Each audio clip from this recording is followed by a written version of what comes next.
Voter কি এখনও প্রতীক দেখে ভোট দেন, নাকি পরিবার ও পরিচয়ের বাইরে গিয়ে প্রার্থীকে বিচার করেন?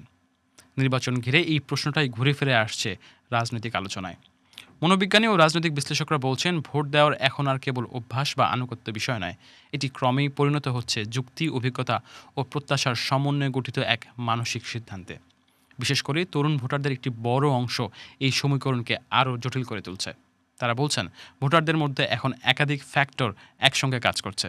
বয়স্ক ও দলীয় অনুগত ভোটারদের কাছে এখন প্রতীক ও দল গুরুত্বপূর্ণ হলেও তরুণ ও সুইং ভোটাররা বেশি গুরুত্ব দিচ্ছেন প্রার্থীর ব্যক্তিত্ব, বিশ্বাসযোগ্যতা এবং পরিবর্তনের সম্ভাবনাকে। কারো ক্ষেত্রে পারিবারিক পরিচয় সহানুভূতি তৈরি করতে পারে, আবার কারো ক্ষেত্রে অতীত অভিজ্ঞতা নেতিবাচক প্রভাব ফেলতে পারে। সব মিলিয়ে ভোটের সিদ্ধান্ত হয়ে উঠছে এক ধরনের কগনিটিভ প্রসেস, যেখানে আবেগ, যুক্তি, সামাজিক প্রভাব এবং ব্যক্তিগত হিসাব একসঙ্গে কাজ করে। নির্বাচনের পুরো সময় প্রতীক গুরুত্বপূর্ণ ভূমিকা পালন করে। তবে এবার ভোটারদের মনস্তত্ত্বে বড় একটা পরিবর্তন এসেছে বলে মনে করেন মনোরোগ বিশেষজ্ঞ ডক্টর মোহিত কামাল। তিনি বলছেন, ভোটে মার্কা বা প্রতীক আলাদা গুরুত্ব বহন করে, কিন্তু সেটা একটু বয়স্কদের ক্ষেত্রে। তার ভাষায়, তরুণ ভোটাররা অত্যন্ত সচেতন, তারা পরিবার বা মার্কা দেখবে না। প্রার্থীর ক্যারিশমেটিক ব্যক্তিত্ব তাদের কাছে বেশি গুরুত্ব পাবে। তিনি মনে করেন, এখনকার ভোটার যুক্তি দিয়ে চিন্তা করেন যে কোন প্রার্থী আসলে কতটা লাভ হবে। প্রার্থী নিয়ে তাদের ব্যক্তিগত অভিজ্ঞতাও এখানে কাজ করে। তবে ভোটারদের কাছে এখনও প্রতীক গুরুত্বপূর্ণ বলে মনে করেন ঢাকা বিশ্ববিদ্যালয়ের রাষ্ট্রবিজ্ঞানের অধ্যাপক সাব্বির আহমেদ। তিনি বলছেন, প্রথমত মানুষ মার্কা দেখেই ভোট দেয়, ফিক্সড ভোটাররা আর কিছু দেখে না। সুইং ভোটারদের ক্ষেত্রে অনেক কিছু কাজ করে, কিন্তু এই সংখ্যাটাও অনেক। প্রতীকের বাইরেও একটা বিষয় ভোটের ক্ষেত্রে ভূমিকা রাখে, তা হচ্ছে পরিবারের ভোট। মনোবিজ্ঞানী মোহিত কামাল মনে করেন, কোনো প্রার্থীর বাবা বা দাদা সংসদ সদস্য থাকলে সেই প্রার্থী অনেক সময় সহানুভূতি ভোট পান, কিন্তু সেটাও নির্ভর করে ভোটারের ব্যক্তিগত অভিজ্ঞতার ওপরই। তিনি বলেন, আমার দাদা রাজনীতি করেছেন, আমার বাবা করতেন, আমি করছি। আমার বাবা যদি কোনো উপকার করে থাকে, জনগণ যদি পেয়ে থাকে, সেটার একটা পজিটিভ ইম্প্যাক্ট পড়বে। পরিবারতান্ত্রিক রাজনীতির গুরুত্বের এই বিষয়ে একমত ডক্টর সাব্বিরও। তবে তিনি বলছেন, সেটি স্থানীয় পর্যায়ের চেয়ে জাতীয় পর্যায়ে বেশি কাজ করে। আলাপকে তিনি বলেন, জাতীয় পর্যায়ে পরিবার বড় ফ্যাক্টর, যেমন শেখ পরিবার, জিয়া পরিবার আলাদা একটা গুরুত্ব বহন করে, কিন্তু স্থানীয় নির্বাচনে একজন সাবেক এমপির ছেলে প্রার্থী হলে সেটা খুব বড় পার্থক্য করতে পারে না।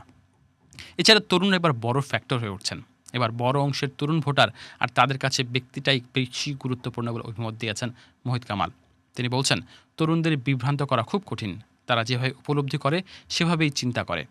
এবারের নির্বাচন অন্যবারের চেয়ে আলাদা মন্তব্য করে রাজনীতি পর্যবেক্ষক শুভ কিবরিয়া বলছেন, এবারের নির্বাচনটা এইসব প্যারামিটারের বাইরে এবং কোনো কিছু অনুমান করা কঠিন। আলাপকে তিনি বলেন, এই নির্বাচনে ভোটারদের একটা বড় অংশ তরুণ এবং সংখ্যায় তারা প্রায় 4.5 কোটি। তারা কখনো ভোট দেয় নাই, সুতরাং তারা কি দেখে দেবে এটার কোনো তথ্য আমাদের হাতে নেই। নতুন ভোটারদের ক্ষেত্রে প্রতীক বা পরিবার নয়, পরিবর্তনের ইশতেহারই বড় ফ্যাক্টর হয়ে হতে পারে বলে মনে করছেন সাব্বির আহমেদ। ভোটারের মনস্তত্ত্বে আসলে কি কাজ করে? মনোবিজ্ঞানী ডক্টর মোহিত কামাল বলছেন, মানুষ এখন বিচারক। তারা সরকার নির্বাচন করে, তারা দেখে তাদের অ্যাডভান্টেজটা কী। ভোটের প্রার্থী বাছাই একটা কগনিটিভ প্রসেস জানিয়ে তিনি বলছেন, কিছু ভোটার জোয়ারে ভাসবে, দলের অন্ধ ভোটাররা সবসময় দলকেই ভোট দেবে, তবে বিবেচনা সম্পন্ন মানুষ অনেক চিন্তাভাবনা করেই সিদ্ধান্ত নেবে। তবে ভোট দেওয়ার ক্ষেত্রে আরেকটা প্রবণতা কাজ করে বলে মত দিয়েছেন রাষ্ট্রবিজ্ঞানের অধ্যাপক সাব্বির আহমেদ। তা হচ্ছে, একবার এক দলকে দিলে পরের বার আরেকটি দলকে ভোট দেওয়া। আর প্রতিটি নির্বাচনে একটি সাধারণ প্রবণতা থাকে জানিয়ে শুভ কিবরিয়া বলছেন, 90-এর দশকে আন্দোলনে একটা জাতীয়তাবাদের জাগরণ ছিল, আর এবার ইসলামী ভাবাপন্ন মনোভাবের উত্থান হয়েছে। কিন্তু তারপরও ভোটাররা কী দেখে ভোট দেবেন তা এখনও বলা যায় না বলে মন্তব্য করেছেন তিনি বলছেন, এই জেনারেশন অনেক শক্তিশালী, অনেক সাহসী, প্রযুক্তি নির্ভর এবং অনেক ইন্ডিপেন্ডেন্ট। তাদের একটা স্বাধীন সত্তা আছে। পরিবার দেখে বা প্রতীক দেখে ভোট দেওয়ার একটা প্রবণতা সাধারণ মানুষের মধ্যে থাকলেও এই তরুণ ভোটাররা এভাবে চিন্তা করেন না বলে মনে করেন এই রাজনীতি পর্যবেক্ষক। তার মতে, তরুণরা 8-10 জনকে দেখে একজনকেই ভোট দেবে। এবারে ভোটারদের মনস্তত্ত্ব বোঝা কঠিন বলে মনে করছেন ইতিহাসবিদ মহিউদ্দিন আহমেদও। আলাপকে তিনি বলছেন, সাধারণত ভোটারদের মধ্যে সরকার পরিবর্তনের প্রবণতা থাকে, অ্যান্টি গভর্নমেন্ট সেন্টিমেন্ট বৃদ্ধি পায় এবং বিরোধী দলের প্রতি সমর্থন তৈরি হয়। তবে এইবার সেই সুযোগ না থাকায় ভোটারদের প্রবণতা বোঝা যাচ্ছে না জানিয়ে এই ইতিহাসবিদ বলেন, 5 বছর পর পর ভোট হলে এই গ্রাফটা বোঝা যায়, কিন্তু গত 15 বছর তো ভোটই হয়নি।